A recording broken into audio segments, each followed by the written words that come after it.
Jumpa lagi Sobat Olahraga, bagaimana kabar kalian? Semoga selalu dalam keadaan sehat. Pada video kali ini, kita akan memberikan informasi terupdate 3 pemain kesayangan Shin Tae-yang tidak ikut skuad timnas Indonesia U22. Sebanyak 3 pemain kesayangan Shin Tae-yang yang ditendang Indra Syafri dari skuad timnas Indonesia U22. Indra Syafri mencoret 11 nama pemain timnas Indonesia U22 pada Senin, 10 April 2023. Nama-nama ini dicoret karena dalam pemusatan latihan timnas Indonesia U22 yang diproyeksikan untuk SEA Games 2023 mereka tampil kurang optimal.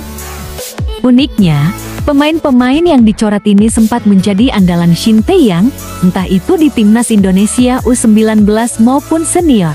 Lantas, siapa saja pemain yang dimaksud? Berikut 3 pemain kesayangan Shin Tae-yang yang ditendang Indra Syafri dari skuad timnas Indonesia U22. Pertama, Komang Triarta Wiguna.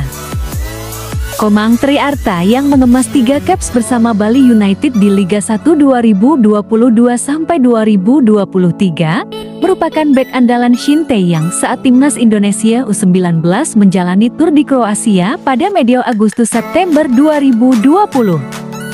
Saat itu, Komang Triarta turun sebagai starter saat timnas Indonesia U19 kalah 1-7 dari Kroasia dan tumbang 0-3 dari Bulgaria. Ia juga turun sebagai pemain pelapis saat timnas Indonesia U19 menahan Arab Saudi 3-3 dan kalah tipis 0-1 dari Bosnia. Kedua, Brive Vatari.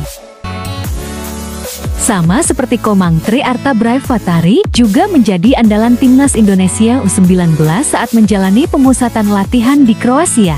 Tiap kali Brive Vatari mentas sebagai starter, timnas Indonesia U19 hampir tak pernah kalah. Timnas Indonesia U19 tercatat bermain 3-3 dengan Arab Saudi, menang 2-1 dan imbang 1-1 kontra Qatar. Satu-satunya kekalahan terjadi ketika timnas Indonesia U19 tumbang 1-7 dari Kroasia. Ketiga, Ramai Rumakiat. Nama terakhir ada Ramai Rumakiat. Ex-pemain Persipura Jayapura ini menjadi andalan Shin Tae-yang saat timnas Indonesia U23 melakoni babak kualifikasi Piala Asia U23 2022. Ia juga dimainkan saat timnas Indonesia mentas di Piala AFF 2020, termasuk mencetak gol cantik kontra Laos. Sayangnya, setelah mencetak gol di laga uji coba kontra Timor Leste pada Januari 2022, Ramai Rumakiat mengalami cedera dan belum kunjung kembali ke performa terbaiknya. Nah, itulah informasi terupdate dari sepak bola Indonesia. Demikianlah video kita kali ini. Akhir kata saya izin pamit. Terima kasih.